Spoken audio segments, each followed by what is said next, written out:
This video may contain offensive language or be frightening to some viewers. Viewer discretion is recommended.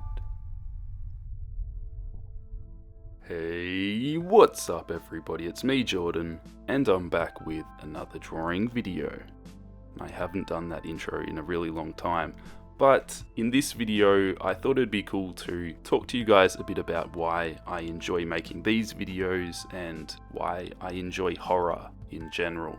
I will also be reading a creepypasta story at the end of this, so if you just want to hear the story, I'll put a timestamp and you can kind of go forward to then and listen to the story.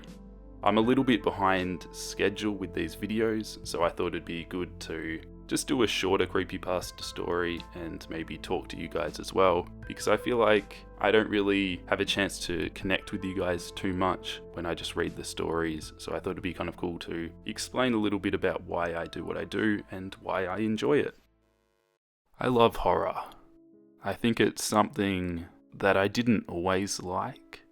It's something that kind of grew on me, and I can't really pinpoint when that happened. But I think there's multiple reasons why it connects with me and I really enjoy it. For me, horror isn't really about gore and lots of violence and just being scared. Horror's about overcoming something. These characters are faced with these monsters or creatures or murderers or whatever it might be.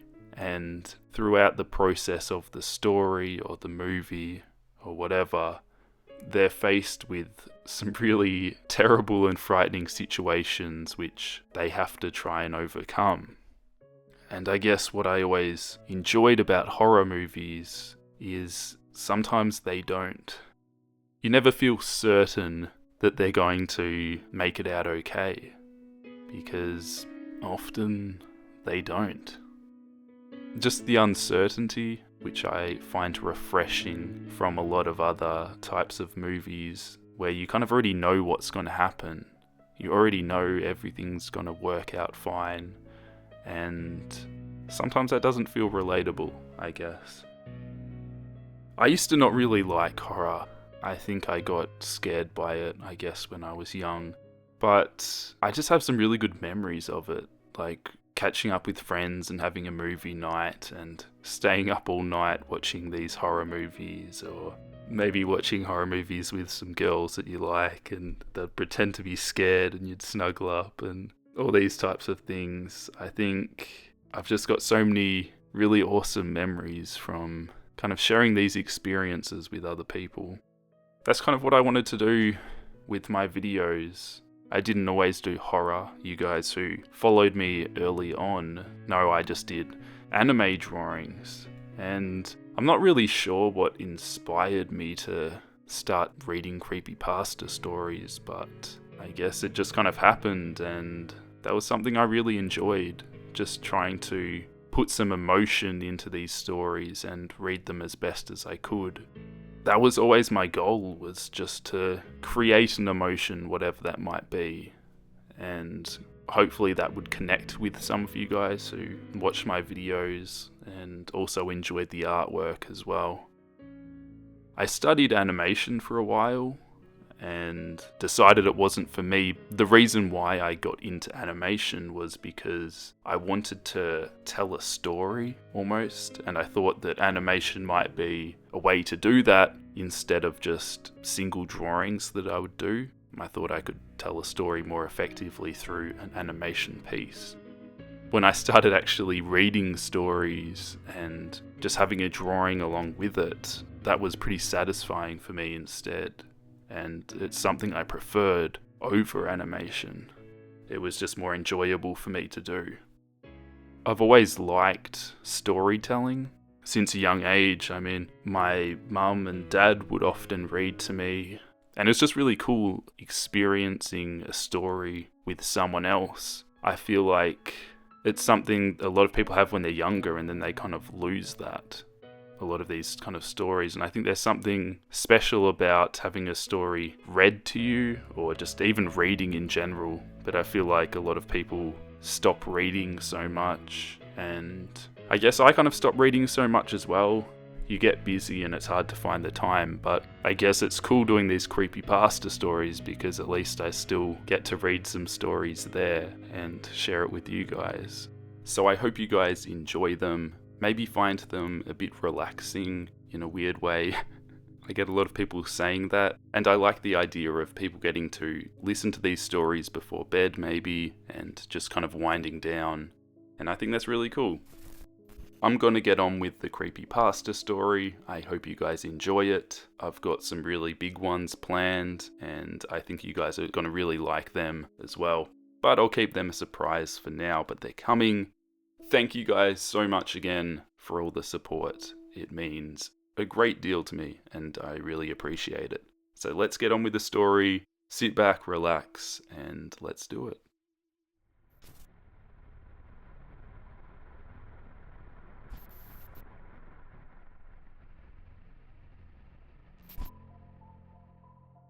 I'd actually seen him on our way home from school.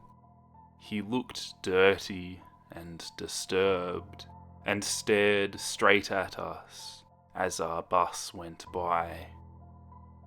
We even made jokes about him, probably as our way of pretending we weren't afraid. He was incredibly out of place in our middle-class suburb, so his mere presence felt threatening. Thus our panic when the three of us got off at our stop and saw him at the corner, about to look in our direction.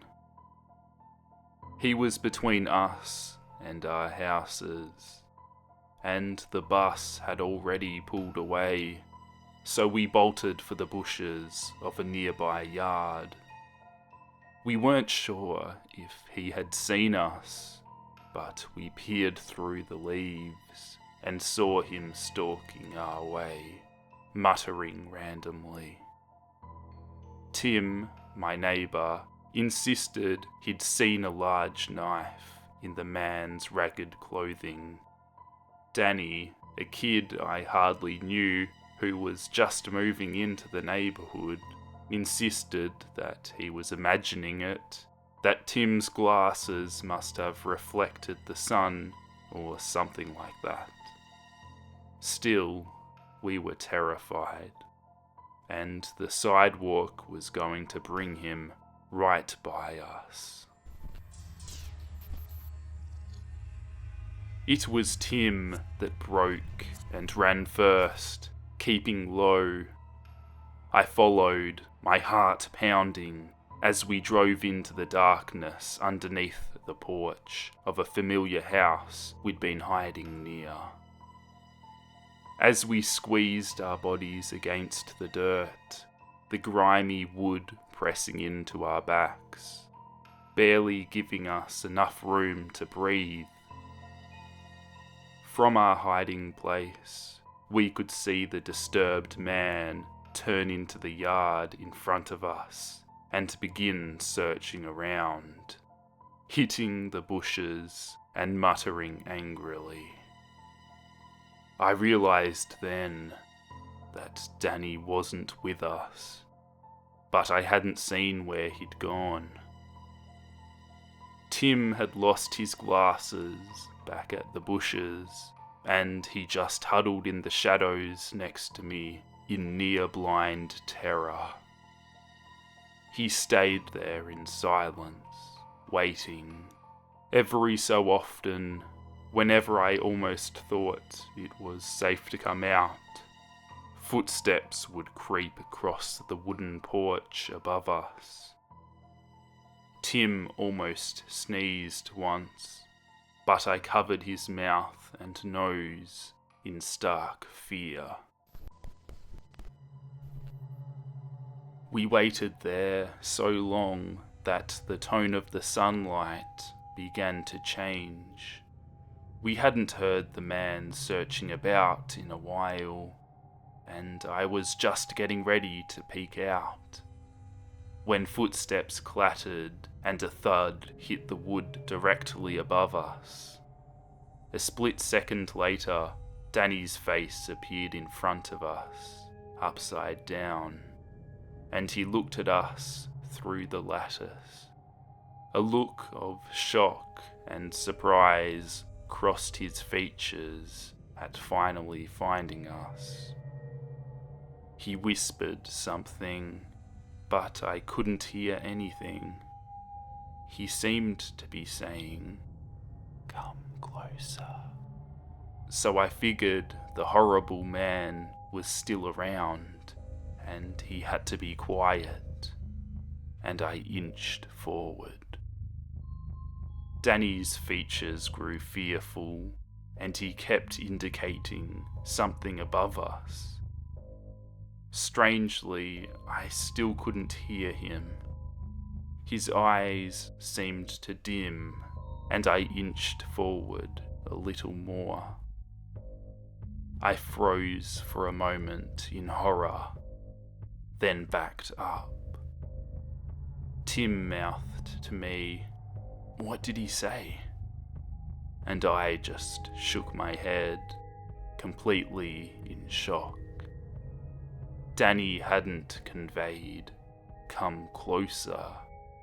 He had mimed, "He's up there." The drifter was unknowingly sitting right above us, waiting, because he knew we had to be somewhere in that yard. There was nothing to do but wait in silence, trying not to scream. I was glad Tim had lost his glasses. I lay there as darkness descended, waiting in unwavering terror and trying not to feel the glassy stare of Danny's severed head as it rested in the grass a foot away.